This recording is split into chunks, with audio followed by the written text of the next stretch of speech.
Hi folks, welcome back to my channel. I appreciate your time. Thank you for watching this video. Please do not forget to support us, because we are spreading the knowledge and information that can be used in the future. In this video, I will explain how to make biodiesel in a post-apocalyptic world. Why? Because if the crop is out, we cannot grow more food, and if the food is running out of stock in our pantry, we need to look for other sources of energy. One of the most important things that we must have after an SHTF situation is to keep warm. And one of the best ways to achieve that is to produce biodiesel fuel for our generators or for our vehicles that will allow us to survive those extreme temperatures. Now I will try to give you a short overview of how to process oil from different types of plants. I will also try to give you some examples of what types of crops you can use. But if you want to know more about it, I will leave all the links in the description box below so you can research and learn more about this topic. This is a very, very interesting topic, because there are several types of plants that we can use for this purpose. So let's start with the most common one, the animal fat. Yes, we can use animal fat for this process. But I would rather use vegetable oil because it's much easier to obtain. Vegetable oil can be extracted from different types of plants. We can use soybean, corn, canola, cottonseed, sunflower oil, or even olive oil. They all contain high levels of oil that can be extracted pretty easily.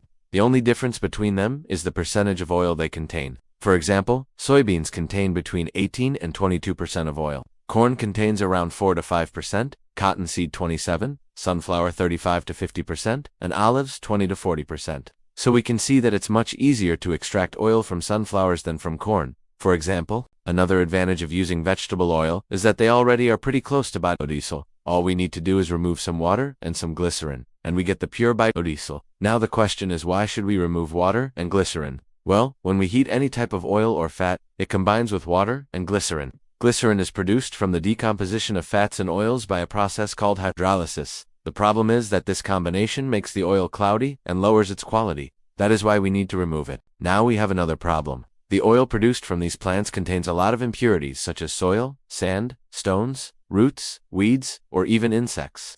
These impurities can damage the engine if they are not removed before we put the oil into our vehicle. So the first thing that we have to do is to get the cleanest oil possible. Once we have the clean oil, we have to heat it up to 98 degrees Fahrenheit. Then we have to add methyl alcohol in a 1:6 ratio. This means that if we have 1 gallon of oil, we will need 6 gallons of methyl alcohol. If we don't use the exact amount of alcohol, the reaction won't take place properly, and we won't get the right product.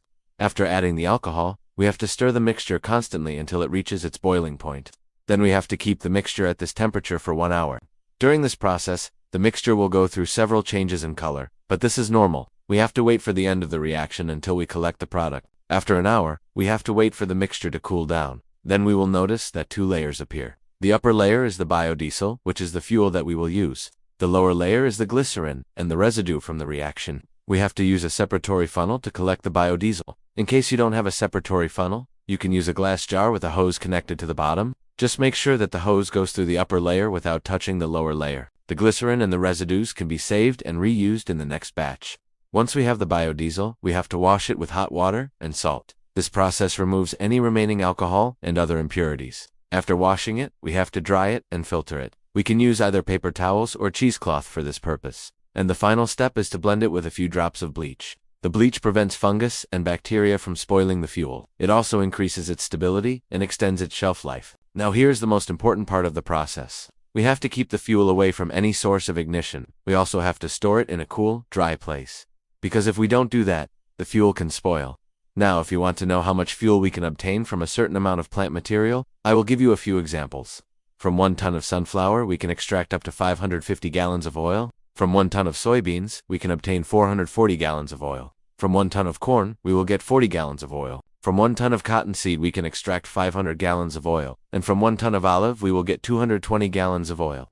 As I said before, we can also use animal fat, but the process is different. Animal fat can be extracted from beef fat, poultry, pork, or any other type of animal fat. The process of extracting oil from animal fat is called rendering, and it consists of heating the fat slowly over low heat, while stirring constantly. After the fat has melted, we have to remove any impurities such as tissue, bones, or any other type of residue. Then we have to boil the fat over medium heat for 15 minutes. This kills any microorganism and removes any unpleasant odor or taste.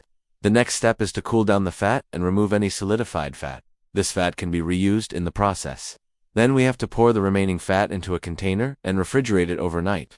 When we come back, we will notice that the oil has separated from the impurities. We just have to remove the oil and save the impurities for the next batch.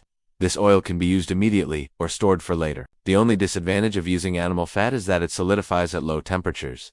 This can be a problem if you live in a cold climate where the temperatures go below 40 degrees Fahrenheit. If that happens, the oil will solidify and won't flow properly. But we have a solution for that.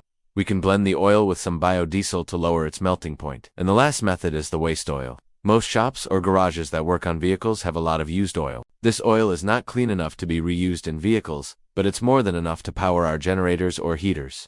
Now we have to keep in mind that we cannot use it immediately because it contains too many impurities. The first thing we have to do is to remove any water from the oil. We can use a simple device called a decanter for this purpose. After removing the water, we have to install a filter to remove any solid particles that may be in the oil. We can use either a cartridge filter or a strainer for this purpose. If we want to remove all the impurities, we can use solvents, such as acetone or methanol. But I do unrecommend this method because the oil will lose many of its properties and it will become more viscous. Now let me tell you a few words about the quality of this fuel. Biodiesel is a high-quality fuel. It burns cleaner than diesel and produces less smoke. It also contains more energy than diesel, which means that we will get more power out of our engines. Another advantage of using biodiesel is that it's biodegradable, which means that if we spill it on the ground, it will decompose naturally without causing any damage to the environment. If you want to know how to improve the quality of biodiesel, I suggest you watch this video. I think it's a great video, and it explains how to upgrade this fuel to a higher level. You can use it not only in generators or heaters, but also in your vehicles. And now I will show you a list of plants that produce oil. So please don't forget to support us. Share this video with your friends and family. Turn on the notification bell and subscribe to my channel. Stay safe,